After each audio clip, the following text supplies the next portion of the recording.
განათება, ოღონ ეხლა როგორი განათებაა, იცით? მზისგან რომ იღებს ენერგიას და მერე თვითონ რომ ანათებს. ძალიან გავს ადამიანს. არა გარეგნობით ეხლა თავის დავაცხადე. რითი გავს ეხლა ადამიანს, ნახეთ. ადამიანი ღვთისგან იღებს ყოველგვარ სიკეთეს, რომ მერე სხვაგან ანათოს. და ეს მაშინ ანათებს, როდესაც მზე აღარ ჩანს. ანუ სადაც საჭიროა იქ ანათებს. ეხლა ხო არ ანათებს. აი ასე მიჭირს. ეხლა შუქი რო ჩავაქროთ, ანუ ჩავთვალოთ რომ ეს მზეა. შუქი რო ჩავაქროთ, თვითონ მიხვდება რომ ეხლა მისი ჯერია. მართალი. აბა მოდი ვცადოთ, იქნება მიხვდეს. აი? ხო მიხვდა. წაში დაუკრათ რომ მიხვდა. ავანტეთ. აი ეხლა შუქი რო ავანტეთ.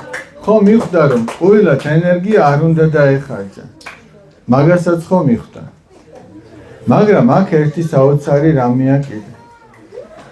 ეს მაშინ იტვირთება მზით, როდესაც ამ ნატურასა და მზეს შორის არაფერი არ არის და მზე პირდაპირ უყურებს მას. თუ მათ შორის რაღაც იქნებოდა, აი აქ რო კედელი იყოს, აქ რო რაღაც იყოს, ეს ვერ დაიტვირთებოდა. და ის კედელი, რომელიც ეს ჩვენა ვართ, ჩვენსა და მზეს ანუ ღმერთს შორის შეიძლება იყოს, ეს არის ცოდვა. ეს არის შეუნანებელი ცოდვა. ადამიანს თუ აქვს ესეთი შეუნანებელი ცოდვა, მაშინ ადამიანი ღვთისგან ამ მადლს და ენერგიას ვეღარ ღებულობს. და ის სულიერად კვდება. გახსოვთ უძღებიშვილის სიგავე. მამა რო ამბობს თავის შვილზე, მკვდარი იყო და გაცოცხლდა. მკვდარი იყო, იმიტომ რომ სულიერი ენერგია მას გამოეცალა ცოდის მოუნანიებლობის გამო. ეხლა შეხედეთ, ამან რო ჩათვალოს, რომ მე ჩემით ვანათებ და არა მზისგან. დაждდება ცოტა ხანში. ხო მართალი.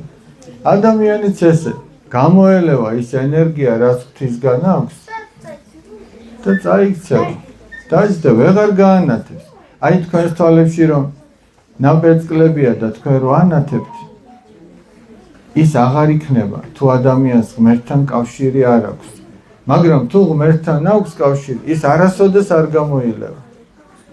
ის ენერგია არასოდეს არ დაიშრიტება, იმიტომ რომ ღმერთს აქვს ულევი ასეთი ენერგია. აქი შეიძლება გარკვეული დოზით იყოს. ისე რომ ჩვენ ვეცადოთ, რომ ამ ნატურამ არ გვაჯობოს იცოდეთ. მან იცის, როდის ანათოს და მან იცის, რომ ღმერთის გარეშე, ანუ მზის გარეშე, როგორც ჩვენ ღმერთის გარეშე, ვერაფერს ვერ გავაკეთებთ.